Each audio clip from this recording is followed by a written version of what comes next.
नमस्कार, आप देख रहे हैं आई इंडिया और मैं हूं पंकज सिंह गौर। आज बात होगी प्रधानमंत्री आवास योजना की। तो आपको बता दें कि सीतापुर देश का पहला ऐसा जिला है जहां सर्वाधिक प्रधानमंत्री आवास योजना से लाभान्वित लोग किए गए थे। इस बार उससे दुगुनी संख्या में आवास देने की योजना है। इस बारे में हम आज बात करेंगे। हमारे साथ मौजूद हैं सीतापुर के परियोजना निदेशक अरुण कुमार सिंह। उनसे जानेंगे कि ऐसे पीएम आवास के कितने लाभार्थी हैं जिनकी सूची का चयन हुआ है और क्या क्या उनके लिए अनिवार्यता रहेगी। पीडी साहब, ये बताइए कि कितने लोगों का चयन हुआ है। अगर हम बात करें तो कितने लोगों को पिछले साल आवास दिए गए थे। विगत 4 वर्ष में प्रधानमंत्री आवास योजना अंतर्गत इस जनपद में लगभग 1,14,000 लोगों को आवास दिए गए हैं। और इस बार जो नई आवास प्लस सूची बनी है, इसमें लगभग 2,05,000 आवास के लाभार्थी हैं जो सूचीबद्ध किए गए हैं और इनको क्रमशः आने वाले वर्षों में आवास दिए जाने की तैयारी है। इस वित्तीय वर्ष में कुल 32,922 लोगों को आवास दिए जाने का लक्ष्य प्राप्त हुआ है और हम लोग उनको आवास देना आरंभ भी कर चुके हैं। क्या पात्रता रहेगी अगर हम बात करें, और इनके लिए क्या मानक रहेंगे, किनको प्रायोरिटीज पर रखा जाएगा। आवास के लिए जैसा आप लोग जानते हैं, पहला मानक तो यह है कि वो गरीब हो, दूसरा ये कि छत विहीन हो, जिसके पास एक भी कमरा पक्का न हो, ऐसे लोगों को ही आवास दिया जाता है। इसके लिए जो सूची बनती है, जो सर्वे किया गया है, उसमें एक एक परिवार का डिटेल डेटा सुरक्षित रखा गया है कि किस परिवार के पास क्या क्या सुविधा है। उसके आधार पर भारत सरकार ने जो सॉफ्टवेयर बनाया है, उसमें उनकी पात्रता का निर्धारण किया गया है। वैसे अगर बात करें तो कोई मानक बनाया होगा कि प्रायोरिटीज पर किसको रखा जाएगा, उस सूची में पहला नंबर किसका आएगा। जो प्रायोरिटी लिस्ट बनेगी, इसके लिए भारत सरकार ने इस बार 3 मानक रखे हैं। जो घर का मुखिया है उसकी उम्र कितनी है, परिवार की साइज क्या है, मतलब परिवार में सदस्यों की संख्या कितनी है, इसके अलावा उस परिवार ने मनरेगा में कितने दिन काम किया है। इन तीनों मानक के आधार पर प्रायोरिटी लिस्ट का निर्धारण किया गया है। तो जो परिवार जितने ज़्यादा दिन मनरेगा में काम किया होगा, जितना बड़ा परिवार उसका होगा और जितनी ज़्यादा उम्र होगी मुखिया की, वो प्रायोरिटी लिस्ट में उतना ऊपर आएगा और उसको सबसे पहले आवास मिलेगा। तो 3 मानक निर्धारित किए गए हैं जिनको प्राथमिकता दी जाएगी सबसे पहले उस सूची में। हम बात करेंगे कि इस सूची का जो चयन हुआ है ये कैसे किया गया है। ये सूची 2018 में डोर टू डोर सर्वे करके कर्मचारियों के द्वारा बनाई गई थी और अभी 2 महीने पहले भारत सरकार ने अभियान चला करके इसका सत्यापन कराया, इसकी पात्रता का परीक्षण कराया गया। इसमें जनपद स्तर से भी अधिकारियों की टीम लगाई गई। एक एक अधिकारी को 2-2 न्याय पंचायत दिया गया। लोगों ने जांच किया। इसके आधार पर जो अपात्र थे, ऐसे लगभग 85,000 लोग थे जो अपात्र निकले, उनको सूची से डिलीट कर दिया गया। और फाइनली 2,05,000 लोग सूचीबद्ध हुए हैं जिनको आवास दिया जाएगा। तो ये माना जाए कि जो ग्राम पंचायत स्तर पर ऐसी धांधलियों की शिकायत रहती थी कि सूची बनाने में जो आरोप प्रत्यारोप का दौर चलता था, उससे भी इस बार मुक्ति मिलेगी।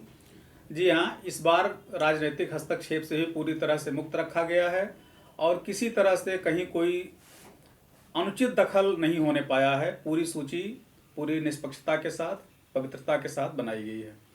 तो एक बार फिर सीतापुर के लोगों के लिए ये बहुत बड़ी खुशखबरी है कि वह पीएम आवास योजना में जो पात्र लोग हैं उनको भारी तादाद में लाभ मिलने जा रहा है। और जैसा कि हमें अभी परियोजना अधिकारी, जो परियोजना निदेशक हैं यहाँ के अरुण कुमार सिंह, उन्होंने बताया कि 2,05,000 के करीब उनकी संख्या है। हम ये भी जानना चाहेंगे कि ये कब तक इन लोगों को मिलने की प्रक्रिया शुरू हो जाएगी।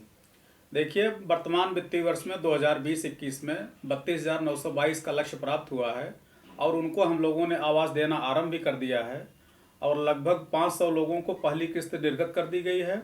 और आने वाले करीब 15 दिन 1 महीने के अंदर हम सारे लोगों को पहली किस्त दे देंगे और जैसे जैसे वो लोग निर्माण कार्य शुरू कर देंगे वैसे वैसे दूसरी किस्त, 3 किस्त उनको दे करके 31 मार्च के पहले सारे आवासों को पूर्ण करा दिया जाएगा।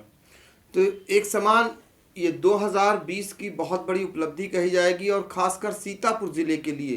पहले भी सीतापुर देश में प्रथम नंबर पे रहा था इस बात को लेकर कि सर्वाधिक पीएम आवास यही मिले थे लोगों को, और इस बार उससे दोगुनी संख्या में दिए जाने की तैयारी है। जैसा कि परियोजना निदेशक अरुण कुमार सिंह ने बताया कि मार्च महीने तक उन्हें देने का लक्ष्य है और हर हालत में उन्हें ये आवास की सुविधा मुहैया करा दी जाएगी।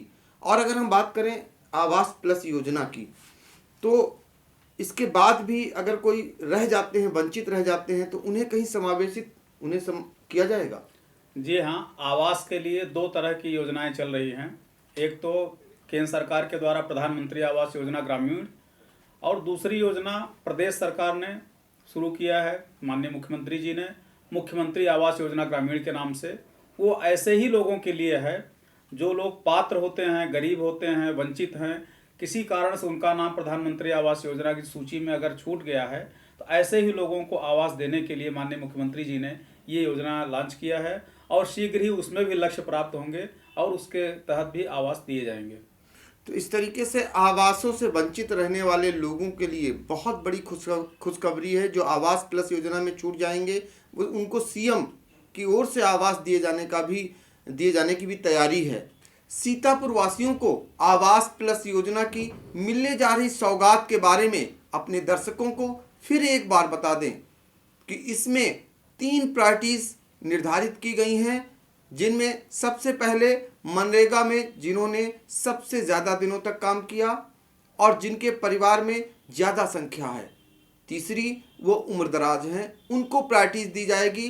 तो हम फिर एक बार इसी मुद्दे पर बात करना चाहेंगे परियोजना निदेशक अरुण कुमार सिंह जी से कि इसके अलावा भी कोई प्रायोरिटीज निर्धारित की गई है, इसके बाद किसका चयन होगा?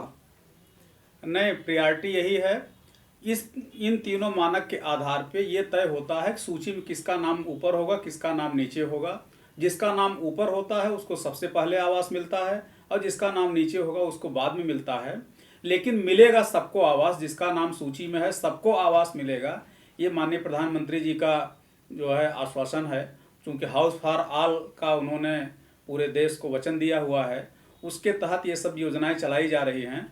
तो किसी को मैं आपके मीडिया के माध्यम से आम जनता को ये ज़रूर मैं संदेश देना चाहूँगा कि कहीं भी नाम ऊपर नीचे के चक्कर में किसी के न पड़ें, किसी को पैसे का देने के चक्कर में न पड़ें। कोई अगर कह रहा है कि मैं आपको पहले आवास दिला दूंगा या बाद में मिलेगा, ऐसा कुछ नहीं है।